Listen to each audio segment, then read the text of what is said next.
all of a sudden, I felt myself float out of my own body, and I just looked down at myself, I was like, "Ugh, is that the Earth version of Corinne? That is so bizarre." And I'm just still talking to these women about a pizza on the menu. It felt like I was up there forever, but I just came crashing back into my body, and I started shaking and just sweating profusely. And I asked my coworkers, I said, "What is happening to me? Girl, you're having a panic attack." And that's when I said, "What in the heck is a panic attack?"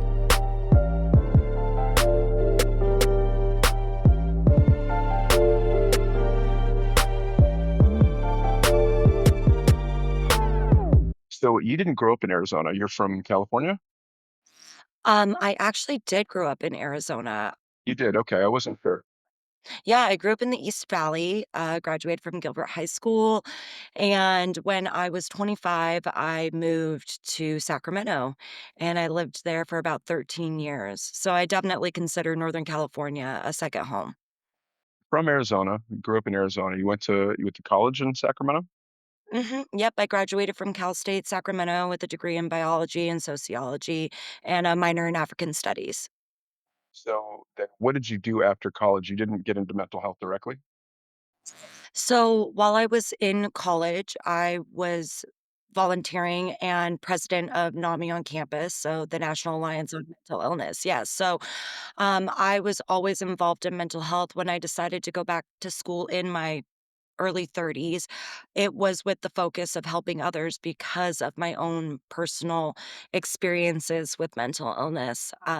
Prior to that, I really didn't even know mental illness was something that honestly existed. It wasn't something we spoke about in my family, wasn't a conversation we had at the dinner table, but went through my own trials and tribulations. And actually, my therapist, when I really began my journey through the mental health world convinced me to go back to school. And so I initially started with wanting to become an AOD counselor, an alcohol and drug counselor, to help other people entering their journey into sobriety. And, but I didn't stop there. I went on and got my bachelor's degree. And what brought me back to Arizona actually was that I got in the Doctor of Clinical Psychology program at Northern Arizona University, and I just finished my 2nd year in the program, so I'm a future clinical psychologist. Congratulations. And we're happy to have you in the field. First of all, what sort of struggles did you go through? And then what led you to like, hey, I want to help people. And then like, here's the National Association of Mental Illness, and I want to help in this way. Absolutely. So I have been in the restaurant industry, had been in the restaurant industry for a long time, the better part of 20 years, and I really loved it. I made a lot of great friends. I enjoyed almost being the host, is how I would call it, of the party at the restaurant. I loved bartending. I loved creating new cocktails. I really enjoyed my experience, but it's also a very fast lifestyle. And as I was continuing through that profession, I found my family, we've lost many family members to alcoholism on both sides. So it's something that runs deep on both sides. And I saw myself beginning to struggle with my alcohol use, but I still wasn't at that point yet where I was ready to recognize it. And it wasn't until I was bartending one evening and I ended up having a massive panic attack while I was talking to these 2 women. It was odd the whole day. I felt off. I didn't know what was going on. Kept asking people if the music sounded weird to them. But as I was talking to these 2 customers at the bar, I felt myself physically float out of my own body, and I was looking down on myself almost as if I was a robot and my soul was up here and my physical body was down here, and it was an absolutely terrifying experience because I came crashing back down into my body and it was so painful.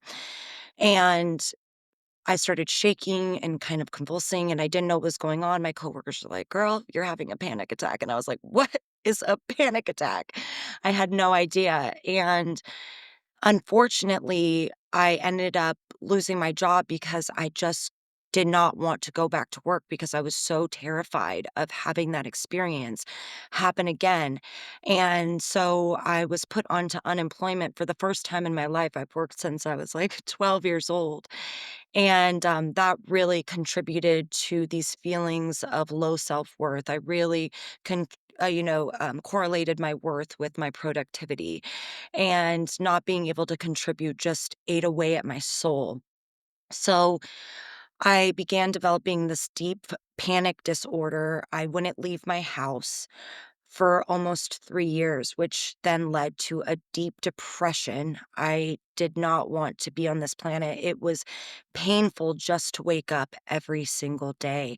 And the only way that I could prevent panic attacks, because I hadn't chosen to seek help at that time because I didn't want anyone to think that I was crazy. I felt like I was crazy, and I didn't want to be put on medication and all of this stigma that revolves and exists around mental health and mental illness.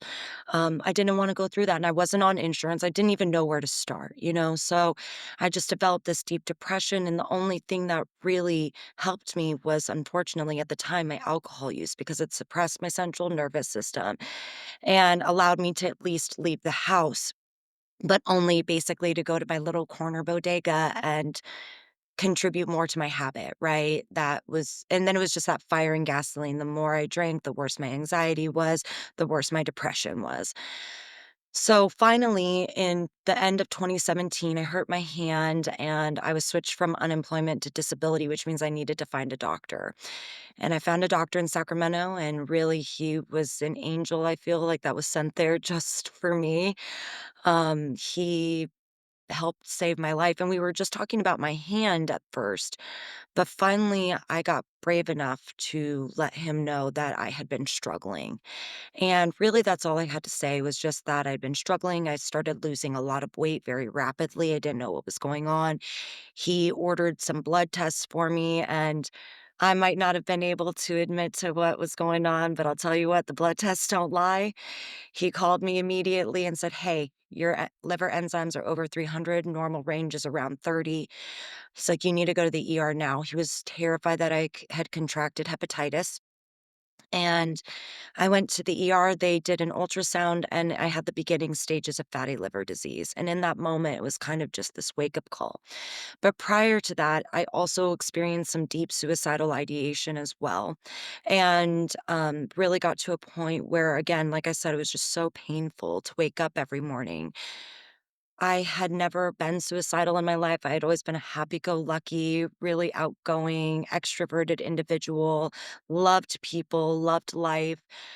But in a moment of weakness, I really contemplated taking my life. And I have two little kitty babies that I adopted in Sacramento. And in that moment where I was about to make that permanent decision to a temporary problem, they came and were kind of doing figure eights around my legs and rubbing themselves against my legs. And it pulled me out of that moment. And it really made me realize that I needed help and that I really needed to take this journey seriously. So the combination of this doctor and my cats really saving my life, I realized that I wasn't a burden like I thought I was to my family, and that this world wouldn't be better off without me, even though those were the lies that my brain was absolutely telling me. And so that began my journey. I began going to therapy. I saw my therapist, Shalon, shout out Shalon. And she really help save my life and get me on the right track. And so I did that, and I did group therapy 3 times a week. I began volunteering in my community. That was a huge part of my recovery. I volunteered at a place called the Yoga Seed. It was the only nonprofit yoga studio in Sacramento. And I was doing yoga at that time 3 to 4 times a day just to keep myself busy. And as I say yoga, what it did for me is I went in and I healed myself from the inside out with yoga. That was January 1st of 2018 that I began my journey. And By that fall, I had enrolled in a program, in an associate's degree program in human services with a focus on chemical dependency, really wanting to better understand my experience. I think a lot of us that go into this field either have personal experience or a family member with lived experience. And right, it's that's why we take it so seriously.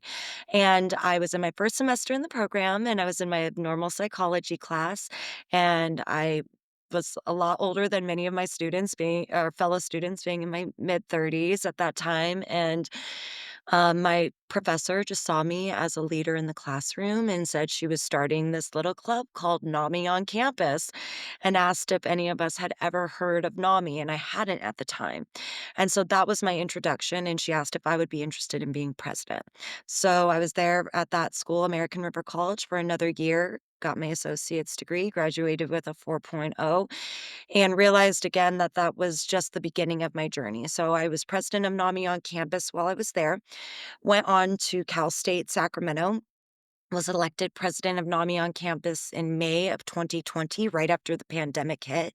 So I had to basically re-envision what this entire club looked like, but also really honor the struggles of the fellow students and what we were going through this worldwide unprecedented event that was COVID and the pandemic, and figure out our new normal.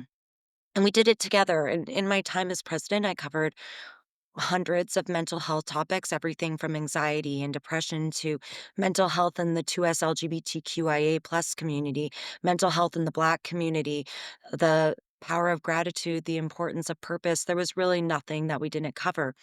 While I was president, I also began volunteering with NAMI Sacramento.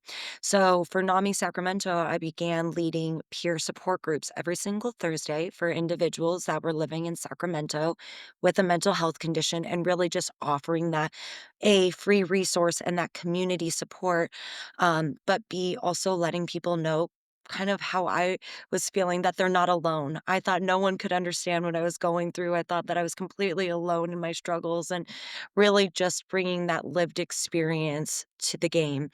And then I also started doing Ending the Silence presentations for NAMI Sacramento, which is where we go into junior highs and high schools and we talk to the youth about mental illness, suicide awareness, the warning signs of a mental health condition, and something that really drew me to NAMI was that everything NAMI, the National Alliance on Mental Illness, does is free for the community.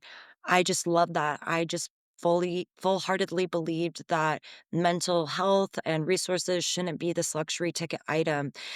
I love that NAMI doesn't stand to replace a mental health professional. We don't act as though we're the therapist or the psychologist or the psychiatrist. We're simply an individual with lived experience that knows where you've been and can deeply understand what it is that you're going through and offer that support to them at for free at no cost.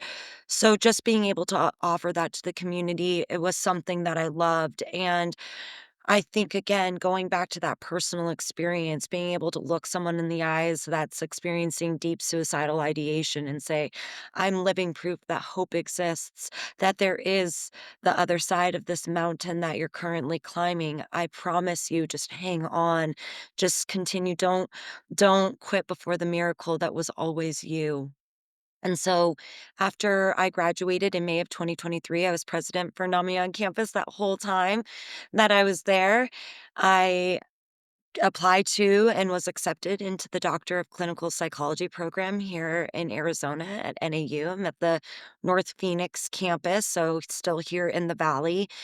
And I love it. I really, really and I talk about NAMI all the time, even with my clients through my school because we do practicum for our school. So for NAMI here, when I was moving back to Arizona, I reached out to NAMI Valley of the Sun, said, I love this organization, would love to be involved in whatever capacity you can include me in.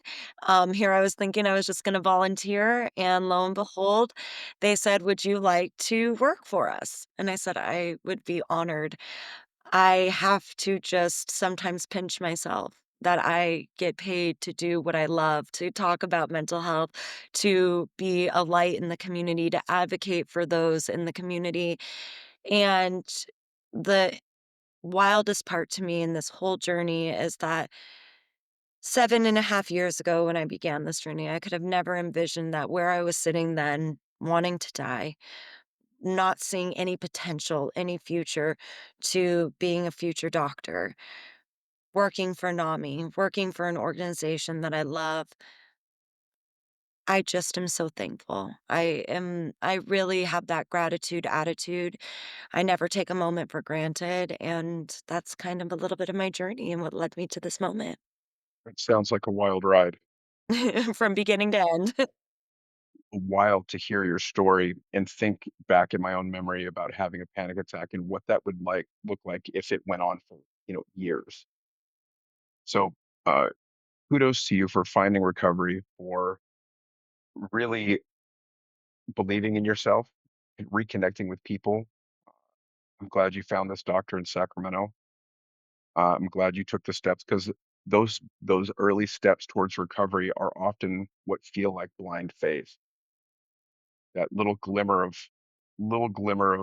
hope left in us thinks, screw it, I'll just do this one thing, not really seeing it as a solution, not knowing that it's the pathway to a much better life. So I'm so happy for you and your journey.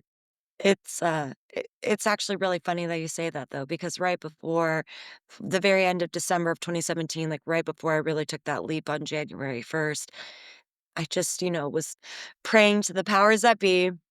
And I just said, please tell me what I need to do. What do I need to do? I don't want to feel like this anymore. And this voice that had just said it over and over to me is like, girl, I told you, you need to quit drinking. I was like, if that's the answer, if that's the solution, I'm going to be so mad because I wish I would have just done that years ago. And lo and behold, that was the first step, but that was really the catalyst to it all. And that's another great, not great, another important point that you brought up is how intertwined mental illness is with substance use disorder. They're not siloed. Working in the space, I rarely see one without the other. Very rarely, very rarely. So thank you for sharing all of that. I want to shift gears and kind of talk about your professional views on some things. In Arizona currently, from your perspective, what are some of the bigger mental health challenges that the state is facing? I think, of course, if we're looking at the Medicaid, Medicare access, things like that, resources, access to resources being pulled away from a lot of individuals and citizens in Arizona, that's something that we're really struggling with. We're seeing a lot of individuals that couldn't afford mental health services now losing their access to services because of some of the political things that are happening, and not to get too political, but it's just the reality of the situation of what we're facing in our field. I would also say that there's a lot of fear, a lot of misunderstanding, a lot of that stigma that still exists. For instance, the LGBTQIA youth line just got pulled from 988 as of yesterday. It's officially pulled. I am a member of the queer community, and I started NAMI's first queer and ally focused support group here in the Valley. So I think really trying to shine a light on communities in need. I think our Black, Indigenous, people of color population here, they're really struggling. There's a lot of fear that's just going on again, I think with misinformation too. And then something that we experience a lot of is especially going into the schools, because I still help with the Ending the Silence presentations, is a lot of our youth are experiencing a lot of anxiety post pandemic. And I also provide counseling for teens. My last practicum was working with teenagers with substance use. My next practicum's at the Arizona Department of Juvenile Corrections. I really love working with our teen population. So I think a lot of it is their parents not understanding what it is that they're going through, because mental illness and mental health wasn't a conversation that they had around their dinner table growing up either. And so when their teen comes to them and tells them that they're struggling, they don't believe what they're going through. Or I hear a lot of teens saying that they're being accused of attention seeking. I think those are a lot of the struggles that we're going through. NAMI is going to continue to advocate for legislation. We're going to continue to be a voice for the voiceless. And it's something that my executive director, Christina Sabetta, is extremely passionate about. And we're not going to give up the fight. So we're going to just we try to fight for any and all areas while lifting up the voices in those community, letting them lead the charge as we support what it is that they have to say in their initiatives. That's great. And I think you're really touching on, and NAMI obviously touching on two big areas that are constant threats to the behavioral health world, and that is stigma. I've done a lot of work with ASU and with the fire departments around stigma on CIT panels, and as well, you mentioned policy change, and it's really not even overly political. I mean, I know it is in each moment, but I mean, I've been in the space for 20 years, and we get it from the left and the right. I've we dodge as a behavioral health provider. We primarily treat mental health. We have dealt with barriers to access to care through the last 3 administrations. It's crazy. There's things that change at the state level, the federal level. It's a moving target. Trying to just do what we do. Here's a snippet of a conversation I had with one of the local MCOs in Arizona. They asked how we build for a specific service, and I said, "Can I just be super transparent with you?" And the woman, and I'm on a panel. I'm gonna talk to like 10 people on a Zoom call, and they're like, "Yeah." I said, "Listen, our outcomes stand on our own, and we love everyone back to health with give or take the same type of curriculum with some variance that's tailored to each person. We don't do something different for poor people that we do for rich people. So you tell me what codes work with the service set that we provide." And they were like, "Well, thank you for being like blunt." And I'm like, "Well, I don't know what else to say because I don't want to do the dance of, you know, are we doing this right? Are we doing this right? Like I know what we're doing is right. Like you tell me what you want to see on paper, and we'll do what we can to work with you and make it fit whatever box you need to check. Because it does. It's a moving target. It changes every year almost, where there's always new challenges. It drives me and some of my executive team crazy. You really and being a part of this field, you have to learn how to ride the waves. And I think we lead by example in that, right? So if we do not get flustered, then those that we're serving, they remain more calm. They know that they always have a space to go where they're going to be taken care of. And I think you also make a brilliant point, and that mental illness does not discriminate. It does not care how much money you have in your bank account. It does not care where you live. It doesn't care what you identify as. It doesn't care about the color of your skin. It does not discriminate. And so it is our responsibility to provide that universal service to any and all individuals. I've got to. I've got. We're in alignment on so many things. I'd love to ask you some more stuff about NAMI. What are some of the specific programs or resources that NAMI provides, NAMI specifically in the Valley of the Sun, that you wish more people knew about?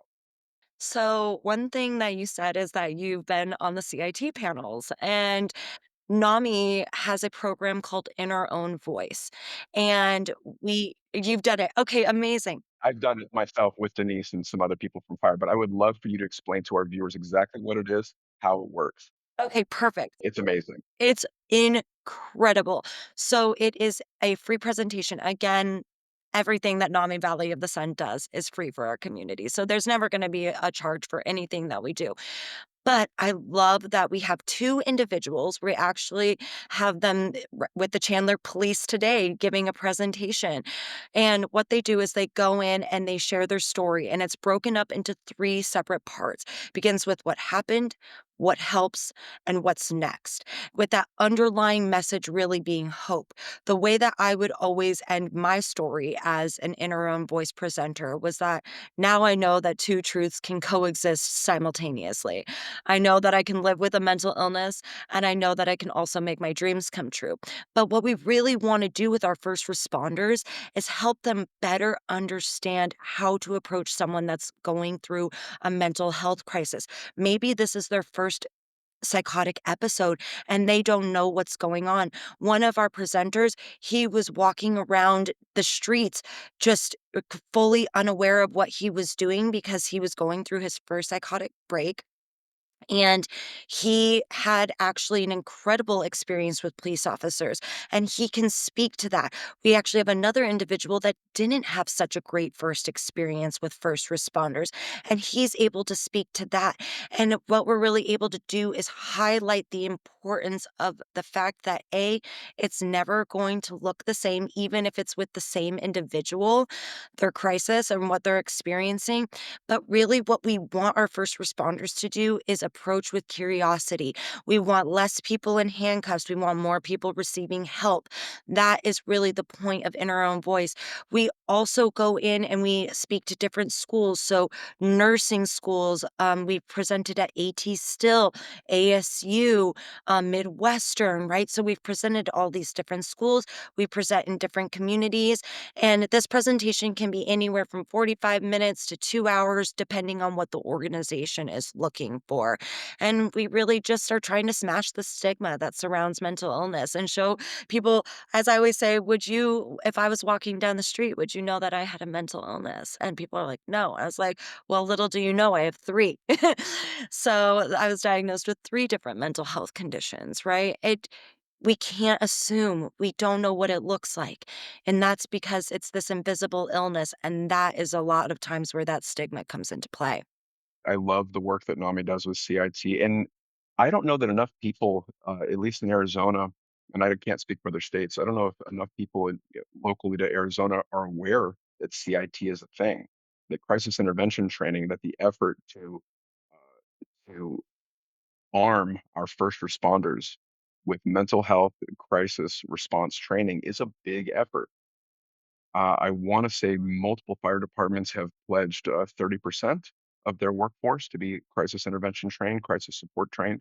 That's a big deal. That way, almost on almost any call, because and I know that you've been on those panels, when firefighters, when they go to the academy and they're excited about this work, they're not envisioning pulling up to Circle K on a hot August day to deal with somebody who's having who's in psychosis. That's not what they plan. That's not what they daydream about.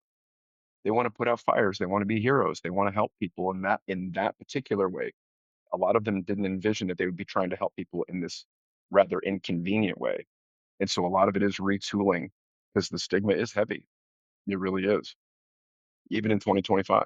I completely agree, and I think even those entering the medical field, right? Someone wants to specialize, say, become an OBGYN. Well, guess what? Postpartum depression, premenstrual dysphoric disorder.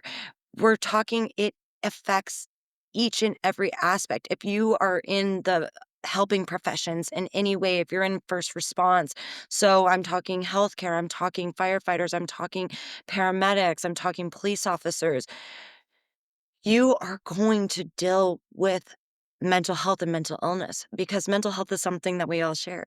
It's something that unites us in times that can seem divisive. And so that's what I try to actually look at it as is this unifying factor amongst us. And I think most of us know someone in our lives that has dealt with either depression or anxiety or PTSD. And I think, especially with our first responders too, to me, it's wild that for the longest time, PTSD did not include first responders because it was considered a part of their job when in the DSM, it specifically excluded first responders. And we didn't realize that they were being traumatized over and over and over again and what they were going through. So I think it also helps first responders better understand what they're experiencing when and if something occurs within them as well. Yeah, I was talking with Denise Bagley, and you know what the two most common uh, ways they deal with stress? It's exercise and drinking. Yep. It's like, oh my gosh, we just need to help arm them because they're amazing individuals. So we just need to arm them. So thank you for the work you do there. We do. We desperately need them. In talking about stigma, if there are people watching this, listening to this, that are dealing with what you went through, would that be classified as agoraphobia? It was. I was diagnosed with agoraphobia, major depressive disorder, and substance use disorder. How long did it go unchecked before diagnosis? 3 years. 3 years of feeling like a prisoner in my home and body. It didn't happen all at once, did it? Or was it more of a slowly, like, he just went out less and less? It it really was, so after that first anxiety attack, that almost diminished all wanting to leave my home, but I still would. And then it kind of like you said, it was less and less and less until it wasn't at all, like I said, unless I was going to my corner store bodega. So the day of my first panic attack, it was really interesting because the week leading up to it, there was kind of a lot that had happened. Um, there was a little bit of tragedy in my family, and literally 2 days prior, I was assaulted by a friend, someone I had thought was a friend in my apartment. So, I was very much that person that always buried. I pushed things down. I just always was that person with a smile on my face. I checked it at the door. I mm, honestly avoided it and just pretended like nothing was wrong. Now, look, in retrospect, I'm able to see that. But on that morning, as I was walking to work, because I lived in Midtown Sacramento, so I was able to walk to work, even the music I was listening to, it felt off. It sounded like this womp, womp, womp, as if I was listening to music underwater. And I was just feeling the only way I describe it was weird. I was feeling off. I was not feeling like myself. And then I got to work. And if you guys have ever been in a restaurant, you know that restaurants are loud. Our music's blasting. There's silverware and plates clanking and people talking. And I just, it, every time like someone would set a plate down in front of me, like one of my food runners, shivers would go up my spine. And I just did not know what was happening. So as I was at the bar taking these 2 women's order, all of a sudden, like I said, I felt myself float out of my own body, and I just looked down at myself, I was like, "Ugh, is that the Earth version of Corinne? That is so bizarre," and I'm just still talking to these women about a pizza on the menu, and I was having this very dissociative experience, if that's about the best way I could describe it. And all of a sudden, it felt like I was up there forever, but I just came crashing back into my body and I started shaking and just sweating profusely. And I did not know what was happening. And I turned around to the computer and I'm trying to focus on the computer, and the computer screen's just going in and out and in and out. And I'm like, what is happening right now? It's a very long bar. I shake all the way down to the end of the bar. And I asked my coworkers, I said, what is happening to me? Like, I was just trying to get out the words. And they were the ones that were like, "Girl, you're having a panic attack." And that's when I said, "What in the heck is a panic attack?" Well, thank God it was the end of my shift. So I remember I was like trying to count the till, but like I even like with the pennies hitting the till, I was just like shaking, jumping. I was terrified. I like kept running back behind the bar and just like hiding because I was so scared of what was happening to my body. I was so confused. I was legitimately befuddled. And I like I said, I had walked to work that day. I couldn't even walk home. I ran out and there was since it was like a line of bars and restaurants, there was a taxi waiting out front, waiting, just to pick up someone randomly. And I just jumped in the taxi and I said, please just take me home. And I remember just shaking and calling one of my friends, and they didn't take me seriously. And I think that was what was the most painful part for me, was that they just brushed it off like it was nothing, and I knew in that moment it was a life-altering experience, and I was never going to be the same. I was in my late 20s. I had never experienced anything like this before. When I thought of anxiety attacks, I really equated it to what you see in media of, like, someone breathing in a paper bag or something along those lines, right, I had no idea, and it felt nothing like that. I thought I was gonna die. I thought I was having a heart attack. I could not catch my breath. My joints started going like this and squeezing together. almost like my toes and my fingers were curling. It was painful. I was like, had to rip my fingers and hands back open and my feet back open, which was one of the most painful experiences in my life. When I got home, thankfully, one of my neighbors was there who dealt with anxiety because she was able to just at least sit with me and sit in that moment with me. But really, I knew that there was nothing that she could do to help me. But I was grateful for her. But I think, again, having that first response of someone not believing me made me want to hide it that much more and made me feel like I truly was crazy and like something was really wrong with me that I couldn't share.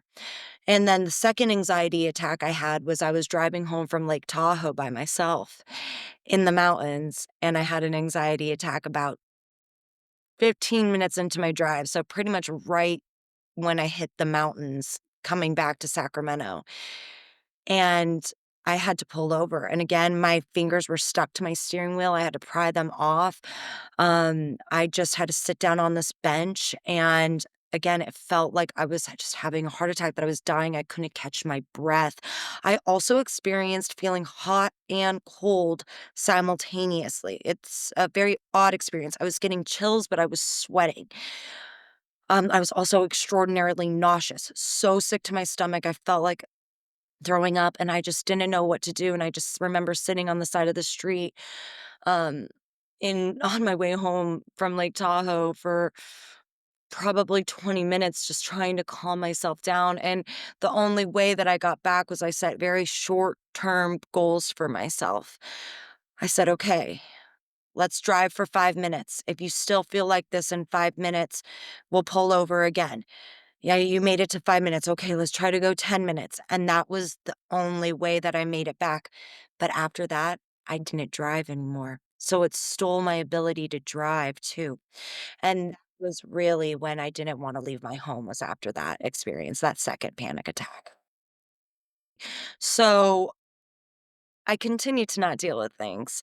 I continued just to bury them. And especially because I didn't know what was going on with me, I wasn't gonna tell anyone about it, especially because of that first reaction that I had from that individual, that trusted individual that I thought I could really rely on, not being there for me and really accusing me of attention seeking almost. That was still going on. I was also, because of the assault that had happened in my apartment, I was dealing with the police and making a case against this person, so I was right in the midst of that. It was about a month between my anxiety attacks, but I still woke up every single day anxious. So I woke up to a panic attack every single day. It just wasn't at the same level as that first panic attack, but I woke up every day to not being able to breathe. And so that second really full anxiety attack that I had coming back from Lake Tahoe, I just knew that something was not right. I was absolutely terrified. I was going through again this process of dealing with the police, of having to call this person and trying to get him to admit to what he had done. And he wasn't admitting to it. And the police were beginning to not believe me and my experience. And I think it just continued to instill doubt. And that's why I just shrouded myself in secrecy and felt like it was something that I needed to face alone. And by face alone, I mean not face at all. I really believed that if I just ignored it, that it would eventually go away, but it didn't. And then it just got worse and worse and worse. And then I was began experiencing, after that panic attack coming home from Lake Tahoe, that's when I really started experiencing anxiety attacks every single day. And it would vary in magnitude, but it was always just soul shattering because I didn't know what to do, and I just felt like I was dying every single time, and then it got to a point where I was asking to die because I didn't know how I could continue to live like this. Not being able to drive took away my independence, and I've always considered myself a very independent person, so not being able to drive completely stole that from me. I loved to travel, I loved to go places. I couldn't get on airplanes. I couldn't go anywhere. I Because I couldn't drive, I realized that in my mind, I almost correlated it with not being able to do other things as well. Even though maybe those things hadn't been proven to me yet, I still felt like, "Oh my gosh, if I can't drive, if I can't even do this simple task that I've been doing for 20 years, you know, how am I gonna be able to go to work? How am I going to be able to make dinner? How am I gonna be able to go to the grocery store?" I started doubting myself and my ability to do and feel and think for myself. And that, I think, is what really led to me shutting myself into what I would call my little protective cave that was my house, right? I'm like, if I don't leave these walls, no one's gonna know that I'm struggling. If I don't leave these walls, that means I don't have to get into my car and have the potential of another anxiety attack. If I don't leave this home, I don't have to go to work and have an anxiety attack where I'm ashamed and embarrassed and potentially fired for going through something that I feel like I had little to no control over. And that's actually when I really saw my substance use ramp up, because in that moment, that was the only thing that was making me feel better. And I found it so interesting that the only time that I was really brave enough to leave my house was to go get more of the substance of my poison of preference, which was alcohol. And that would be the only thing. And it's because in my heart, I knew, like, in this moment, at least it gives me that temporary fix. It makes me feel better, even just for a second. And it got to a point where I was waking up every morning, like I said, with an anxiety attack. So I would wake up each morning and I would do a shot of vodka, and then I would throw that up immediately because I also had terrible nausea. And then I would do two more shots of vodka, and that would just put me at baseline. And of course, then again, it just became more and more. I needed more of the substance to feel more like I was feeling level. And it all just kind of culminated. So, not being able to drive, not feeling like I was worth darn whatsoever because I wasn't able to work. I just really, it all contributed to those feelings of worthlessness, of not feeling like I was even good enough to take a breath. I felt like I was a waste of oxygen and a waste of space. And together, all of those things really contributed to my ultimate experience of developing agoraphobia. So, luckily enough, I have my partner. We're still together, and he was very compassionate. Even though he had never dealt with a mental health condition, he at least believed me. I was already deep, though, into my agoraphobia when him and I started dating. We had been friends for 10 years prior, so he knew me pre-mental illness. And so when he saw me and he moved from Arizona up to California, right in the heart of me going through this and trying to figure out what was happening, he really jumped in and became a support system for me. So I was lucky enough to have him, to have friends that were helping me, but again, I didn't want to ask for help. It got to a point where I didn't even want to shower or brush my teeth. I wasn't taking care of myself because I didn't want to go through my toiletries, because then that meant that I had to ask someone to go get more toiletries for me. And it was the last thing I wanted to do. I wasted a lot of money on DoorDash. Wasted a lot of money on those other food delivery services. And I'm thankful that those services are out there actually for people that do have agoraphobia, because I know that they would leave their house if they could, but they can't, and they still need food and they still need sustenance. But I was very grateful to have a partner who would at least do the grocery shopping for us. But if I got to that level, right, of that baseline, I would try to go and do little things. I had a grocery store that was a 5-minute walk from my house. I lived in Midtown Sacramento, so there are little grocery stores and things on every corner, very walkable city. So I was lucky to be able to be there while I was experiencing this because I didn't necessarily need to have a vehicle.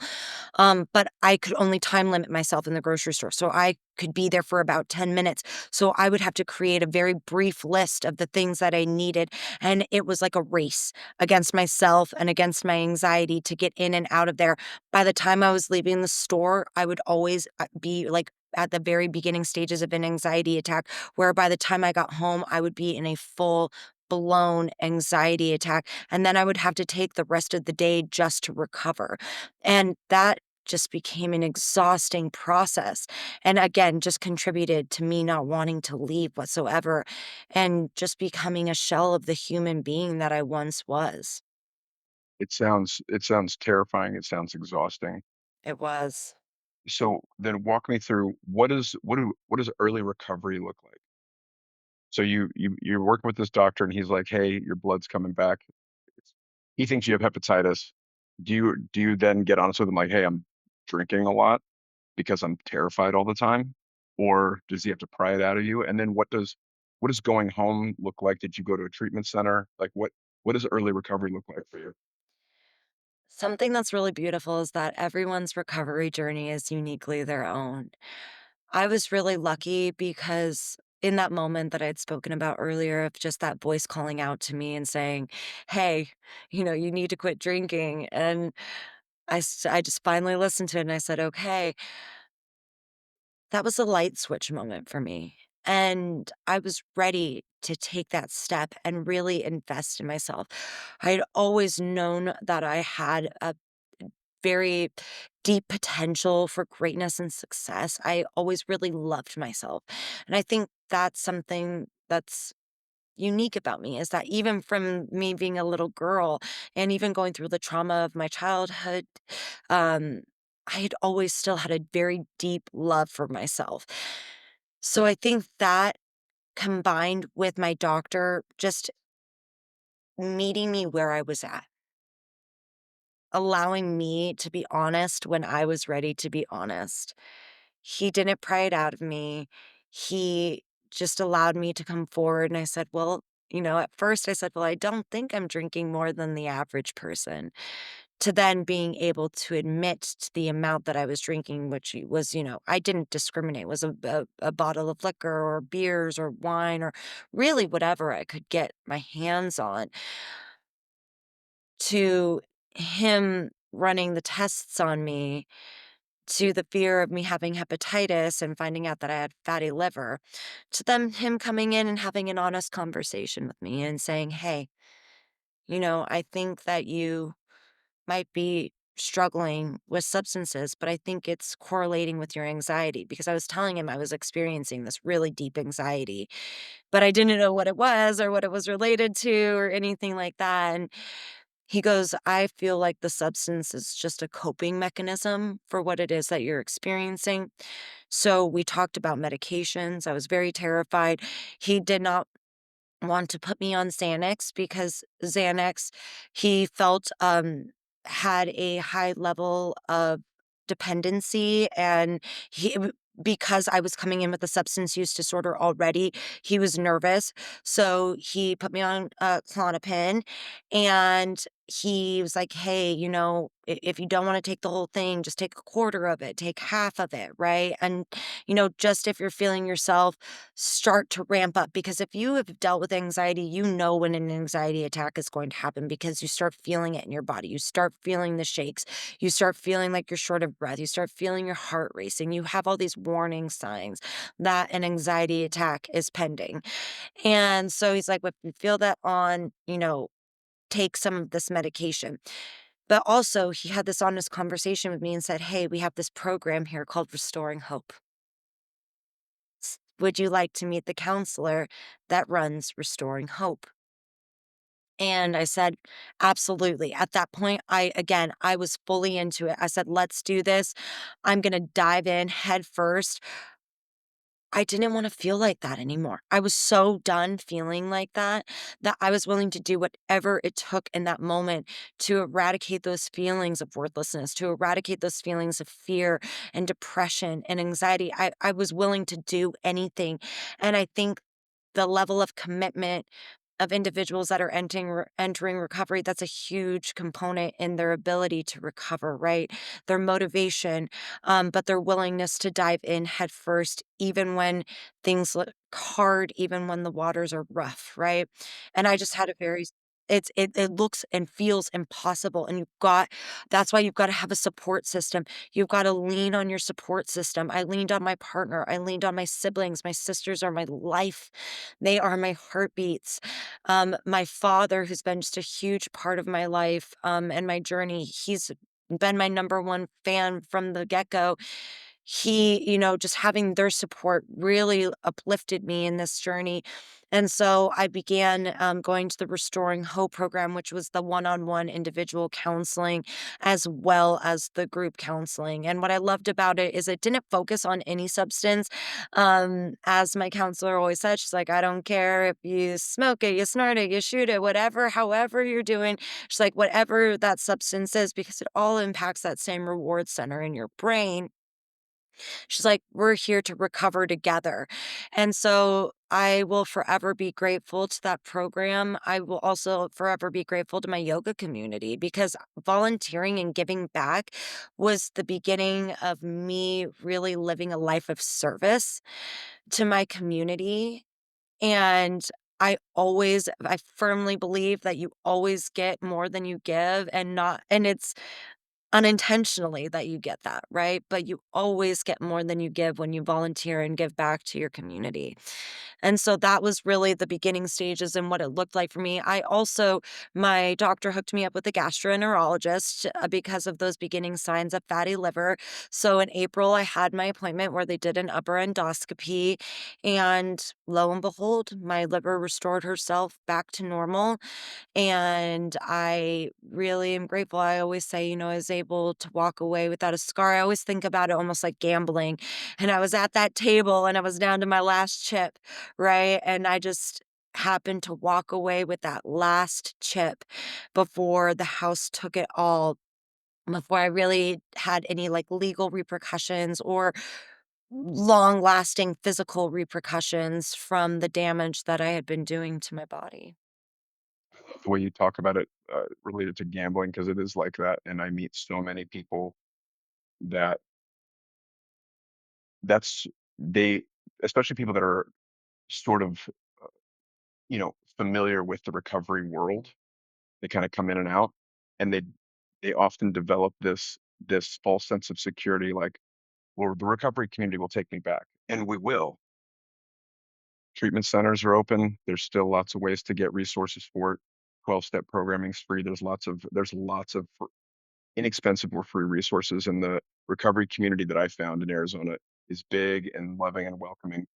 But just because it will always be there doesn't mean I always have another shot to come back. Yeah. I love the way you said it. Uh, Question, how do you deal with anxiety now that you've been in recovery for many years? There's lots of different ways. I always carry my medication on me, and I have probably not taken an anti-anxiety medication in 2 to 3 years, but I still carry it with me everywhere. It is Full of dust? it real at this point, it really is.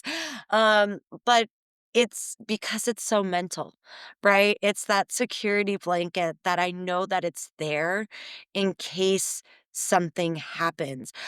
Also, going back to school for me was a huge part of my journey because it was not only that self discovery, but about pushing myself to my fullest potential as well. So, being in school has been such an anti drug for me. I always called my substance use my bacteria ridden band aid that was covering up my wounds. So, going to therapy, continuing to seek therapy and doing a lot of that inner child work, a lot of that shadow work, I really felt was important for me personally in my own recovery. Again, recovery isn't a one size fits all, right? I always say that it doesn't have to look right, feel right, sound right to anybody but you. If it works for you, cling to it. If AA works for you, great. If it's refuge recovery, great. If it's going to rehab center, great. If it's me, like me, and volunteering and Going back to school and going to therapy and group therapy, great. Whatever it looks like for you, cling to that if it's working, right? And if it's not working for you, change it. I also was able to step into my power. I've never felt more powerful and free. And I have to tell you, there are two things that really set me free in my journey. One of them was taking accountability. So, accountability. Before I took accountability, it was everyone else's fault for what was going on in my life. It was, my parents for my upbringing, my partner for the things that he did. It was my friends. It was society against me. It was, just the whole world against me. And I was really stuck in that victim mentality. I took my power back. I took accountability for my life and I said, hey, I have the power to take baby step after baby step after baby step that ends up, when you put those all together, being leaps and bounds. Also, forgiveness. And it wasn't necessarily forgiving those who wronged me and things that had happened in my past. I think actually there was much more a component of mercy when it came to those who had maybe wronged me or harmed me. But when I forgave myself for allowing all of that to hold me back for as long as I did, it was as though I had released myself. And now I float around in this sense of personal freedom, of personal responsibility. I know that I am responsible for the way I think, and I'm responsible for my behavior and for my actions. And I actually find a great deal of freedom in that because now I can live in accordance with the person that I always knew who I was. But it took really forgiveness and accountability for me to get there. That's powerful. It's powerful, and while our journeys and our lives are different, there's so many commonalities. I mean, similarly, forgiveness and accountability are 2 big driving forces in my personal recovery as well. Reparenting myself, learning how to learning how to take care of myself.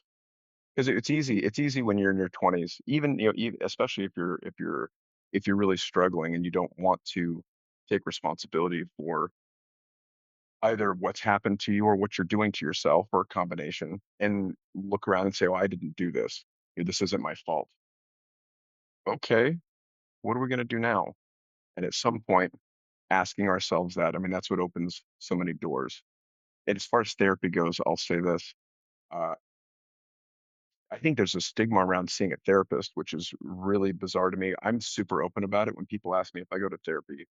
I say, "Yeah," and I do it for the same reason I go to the dentist. Like, I am mentally healthy, and it's because I'm in therapy regularly. I You get in shape, you don't stop going to the gym.